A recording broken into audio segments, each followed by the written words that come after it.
La population des tortues marines subit des menaces de tout genre, un phénomène constaté qui alerte les acteurs impliqués dans leur gestion. Elles peuplent l'essentiel des aires marines protégées un peu partout au Sénégal, notamment ici à Sangomar. Parmi les choses à améliorer, il y avait la prise en compte des espèces clés. Et parmi les espèces clés identifiées, il y avait les tortues marines. Malheureusement, il y avait une faible prise en compte de ces espèces marines.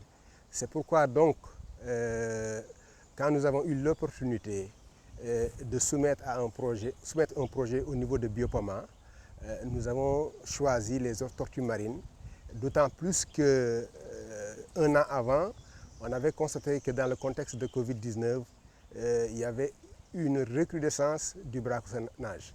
C'est donc tous ces facteurs qui ont fait que nous avons pensé à proposer un projet sur le suivi intégré des tortues marines de l'aire marine protégée de Sangomar. Et ce projet a été accepté par le programme Biopoma. Un programme de suivi intégré est mis en place par les communautés à la base. Il a reçu un écho favorable auprès des autorités. Ainsi, des séries d'activités ont été initiées afin de mettre un terme aux conditions de surexploitation non contrôlée de ces espèces et écosystèmes communautaires. On ne peut pas faire le suivi des tortues marines sans avoir une connaissance de base sur ces tortues marines. Cette formation donc réunit aujourd'hui non seulement les agents, mais aussi et surtout les communautés qui ont une connaissance, j'allais dire, extraordinaire de leur milieu. Et comme le directeur l'a dit, nous ne travaillons pas dans le cadre des aires marines protégées, l'État seul, mais nous travaillons avec les communautés. Nous sommes là pour accompagner les communautés à conserver les ressources. Cette démarche constitue la marque de fabrique imprimée par les plus hautes autorités qui accordent désormais un intérêt réel à l'implication des communautés à la base dans la gestion des aires marines protégées. Elle garantirait le succès des programmes soumis à une gestion intégrée, comme celui ici appuyé par Biopama à travers l'UICN et d'autres partenaires. Cet exercice participe à la connaissance, à la maîtrise maintenant de la ressource. Parce que pour mieux aimer une ressource, pour mieux aimer quelque chose, il faut la connaître. Et c'est pourquoi il est important, il est même incontournable que les agents, à côté des populations, participent à ce genre d'exercice pour une meilleure connaissance de leurs ressources. Et ça, aujourd'hui, vous savez, nous sommes dans la période de suivi normal des tortues marines qui doivent maintenant faire leur descente sur les plages pour assurer la reproduction. Et pour pouvoir suivre ces espèces-là, il faut savoir comment s'y prendre. Donc c'est pourquoi nous avons vraiment amené quelqu'un, un expert, pour vraiment former les communautés et les agents. Pour le cas de l'aire marine protégée de Sangomar, le programme a été articulé en plusieurs composantes. La formation constitue la première étape. Elle permet la mise à niveau des différents acteurs et entités impliqués dans le processus de gestion.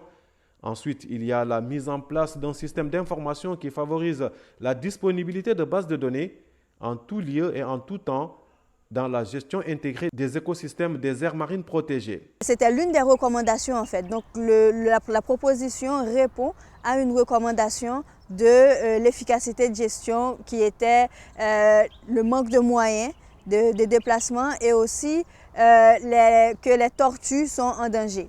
Et d'autre part, cette subvention, c'est une petite subvention rapide dans le contexte du Covid-19.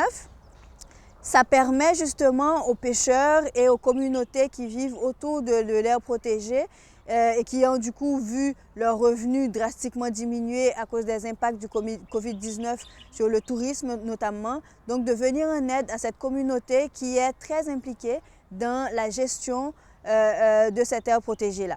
Elle permet aux pêcheurs et aux communautés de diversifier leurs sources de revenus. Donc les pêcheurs qui vivent autour de l'aire protégée, on parle de Sangomar, c'est une aire marine protégée, donc il y a forcément des pêcheurs. Donc ces personnes-là ont reçu des moutons et autres qui leur ont permis d'avoir d'autres types de sources de revenus. Et tout cela a permis d'améliorer les relations entre les agents du parc et la communauté environnante.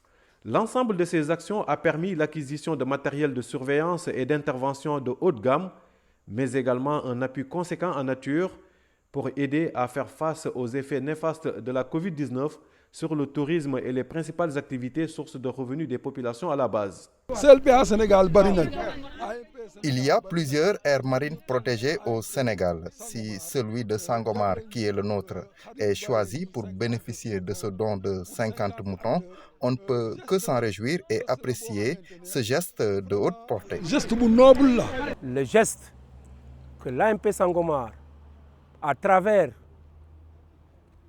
le commandant 6, est à saluer et revêt une importance toute particulière. Je remercie tous les agents de l'aire marine protégée de Sangomar. Je les remercie profondément, ainsi que la commune de Palmarin et de Dionewar. Ils ont fait un beau geste.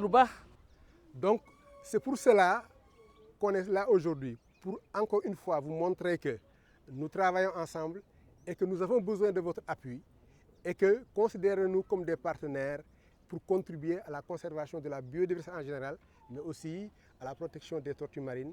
Ces différentes composantes des activités menées ont concerné les agents de l'État et les populations autochtones. L'objectif reste à les impliquer tous à la gestion intégrée et partagée des ressources, et ceci a nécessité l'implication d'experts, la démarche bien appréciée. Le suivi est effectué régulièrement sur nos côtes pendant une partie de l'année, pendant la période de reproduction. Mais pour suivre, il faut connaître. Et nous avons jugé nécessaire d'organiser ces sessions de formation que nous avons multipliées dans l'ensemble de nos sites pour capaciter nos agents à pouvoir reconnaître les espèces, à pouvoir suivre les traces, à pouvoir détecter les nids, les sécuriser et les suivre jusqu'à l'éclosion, accompagner les bébés tortues jusqu'en mer. La finalité de toutes ces actions consiste à mettre en place un dispositif performant de conservation, de gestion et d'exploitation durable des ressources à travers les aires marines protégées, un modèle qui implique la communauté, d'où le slogan « Agissons pour sauvegarder notre biodiversité ».